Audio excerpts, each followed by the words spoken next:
O Livro dos Espíritos. Allan Kardec. Introdução ao estudo da doutrina espírita. Item 15. Há em seguida pessoas que encontram perigo em toda parte e em tudo o que não conhecem.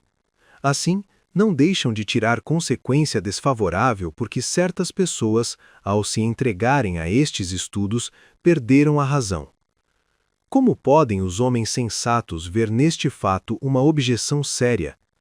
Não ocorre o mesmo com todas as preocupações intelectuais num cérebro fraco? Sabe-se o número de loucos e maníacos produzido pelos estudos matemáticos, médicos, musicais, filosóficos e outros?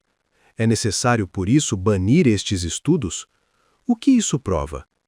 Pelos trabalhos corporais, estrupiam-se os braços e as pernas, que são os instrumentos da ação material. Pelos trabalhos da inteligência, estrupia-se o cérebro, que é o instrumento do pensamento. Mas, se o instrumento está quebrado, não o está o espírito, está intacto, e quando desprendido da matéria, não goza menos por isso da plenitude de suas faculdades.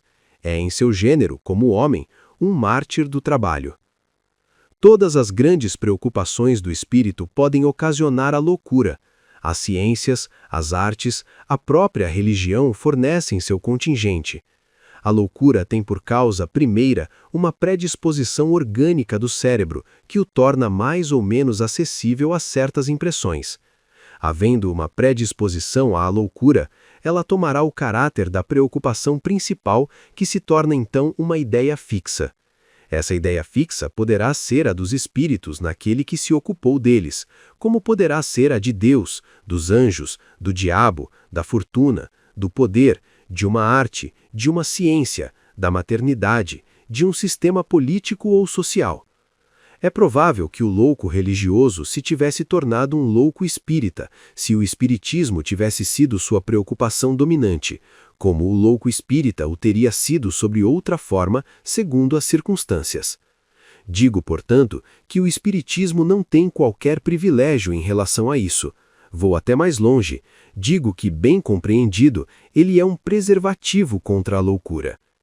Entre as causas mais numerosas de sobreexcitação cerebral, é preciso contar as decepções, as desgraças, as afeições contrariadas, que são ao mesmo tempo as causas mais frequentes de suicídio. Ora, o verdadeiro espírita vê as coisas deste mundo de um ponto de vista tão elevado, elas lhe parecem tão pequenas, tão mesquinhas em comparação com o futuro que o espera, a vida é para ele tão curta, tão fugídia, que as tribulações são a seus olhos somente os incidentes desagradáveis de uma viagem. O que num outro produziria uma violenta emoção, afeta-o mediocremente.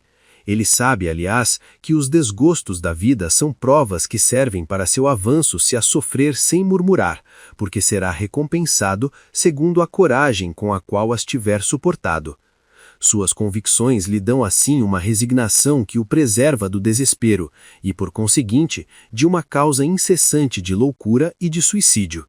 Ademais, ele sabe pelo espetáculo que lhe dão as comunicações com os espíritos a sorte daqueles que abreviam voluntariamente seus dias, e tal quadro é bem vivo para fazê-lo refletir. Também o número daqueles que foram detidos nesse declive funesto é considerável.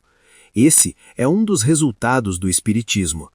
Que os incrédulos riam tanto quanto quiserem, desejo-lhes os consolos que ele traz a todos aqueles que se deram ao trabalho de sondar suas misteriosas profundezas.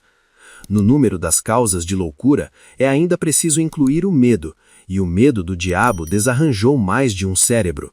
Sabe-se o número de vítimas que foram feitas impressionando imaginações fracas com esse quadro que se tenta tornar mais pavoroso com detalhes horrendos? O diabo disse, não assusta senão as crianças, é um freio para torná-las ajuizadas. Sim, como a cuca e o lobisomem, e quando elas não têm mais medo deles, ficam piores do que antes, e para esse belo resultado não se conta o número de epilepsias causadas pela comoção de um cérebro delicado. A religião seria muito fraca se, por falta de temor, seu poder pudesse ficar comprometido. Felizmente não é assim. Ela tem outros meios de agir sobre as almas. O Espiritismo lhe fornece outros mais eficazes e mais sérios se ela souber aproveitá-los. Ele mostra a realidade das coisas e neutraliza, desse modo, os efeitos funestos de um temor exagerado.